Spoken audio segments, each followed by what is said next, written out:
గుడిసెల్నే వండుకుంటా మీ ఎంబడే ఉంటా. మీరెవరు కూడా ఆధారపడదు. మీకు ఏ చిన్న ఇదైనా మాకు తెలిసిన వెంటనే నేను ఆడికెళ్ళి మూలకెళ్ళి మేము బయలుదేరి ఎవరు కూడా ఆధారపడద్దు. పోలీసు వ్యవస్థ కూడా మనం చెప్తాం. వాళ్ళకు కూడా చెప్తున్నాం 24 గంటల లోపల వాళ్ళందరినీ కూడా అరెస్ట్ చేయాలని చెప్పి.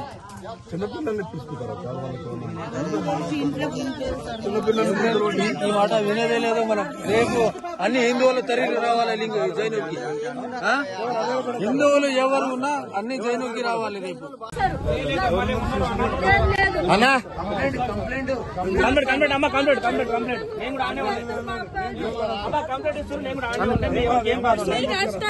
మా అబ్బాయి కావాలి అమ్మా ఏం కాదు మీ అబ్బాయికి అందరు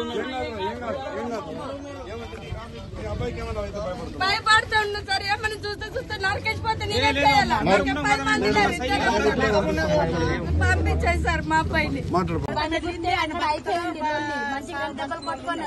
ఇక్కడ ఏం కూడా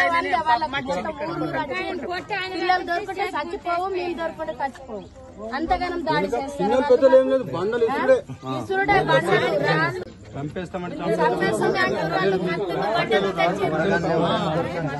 ఇంకా మా బ్యాచ్ లో మేము ఎవరు దొరికినా వాళ్ళకి పానల్ పోవుడే. హిందూ వాళ్ళు జైన్ మండలి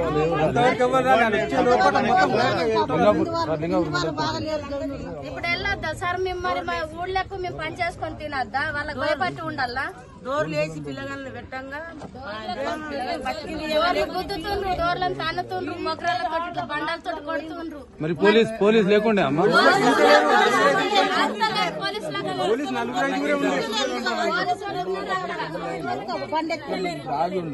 టీఆర్ఎస్ పార్టీ కానీ ఖతర్నాక్ మీరు వచ్చిండ్రు. మీరు విజయ్ అన్న ఇట్లానే ఉండాలన్న.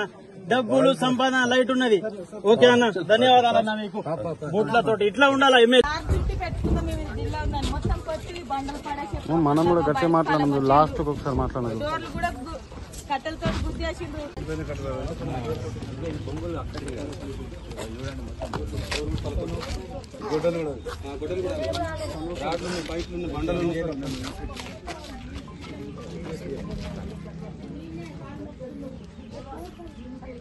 గారు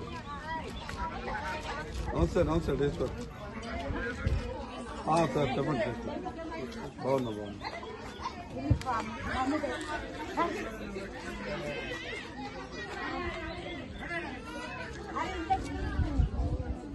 ఓకే, ప్రాబ్లం ఏం లేదు. మేము కోఆపరేట్ చేస్తాం కానీ వాళ్ళు ఎంత సీరియస్ గా చంపడానికి ప్రయత్నము. ఈ టెంపుల్ ఇక్కడ గొడవ జరిగింది ఇక్కడ ఉన్నాం గుడి దగ్గర. ఈ గొడ్డళ్ళు పట్టుకొని వచ్చి అంటే వాళ్ళ ఉద్దేశం ఏంటంటే అందరినీ చంపేసిపోదామని వాళ్ళ క్లియర్ ఇంటెన్షన్ ఉండదు.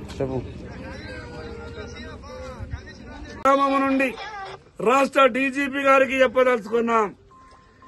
పేదోళ్ళ హిందువుల మాన ప్రాణాలకు రక్షణ లేకుండా ఈ రాష్ట్రాన్ని ఏ రకంగా మీరు లా అండ్ ఆర్డర్ మెయింటైన్ చేస్తారో మీరు ప్రజలకు జవాబు చెప్పాల్సిందిగా మిమ్మల్ని విజ్ఞప్తి చేస్తా ఉన్నాను. ఒక పార్టీకి మద్దతుదారులైతే భారతీయ జనతా పార్టీకి అనుకూలంగా ఉన్నారని రక్తాలతో వాళ్ళ చేతులు తడుపుకొని చేతి గుర్తు ముద్రలేసిపోయినరు వాళ్ళ వీపుల మీదంటే ఎంత కండకావరంతో వ్యవహారం చేస్తా ఉన్నారో ఈ రాష్ట్ర ప్రభుత్వంలోని పెద్దలు అర్థం చేసుకోవాలా. ఏం పాపం చేసినారు ఈ పసిపిల్లలు, ఏం పాపం చేసినారు ఈ తల్లులు. ఒక రాజకీయ పార్టీకి మద్దతు ఇవ్వడమే వాళ్ళు చేసినటువంటి పాపమా? మేం చెప్తున్నాం, పోలీసు వ్యవస్థకు విజ్ఞప్తి చేసి శాంతి కాముకులమైనటువంటి మేము చేతగాని వాళ్లలాగా మమ్మల్ని చూడకుండ్రి. 100 మంది తాలిబాన్ ఉగ్రవాదుల్లాగా వాళ్ళొస్తే వేలాది మందిగా తరలి వచ్చే సైన్యం మాకు కూడా ఉన్నది.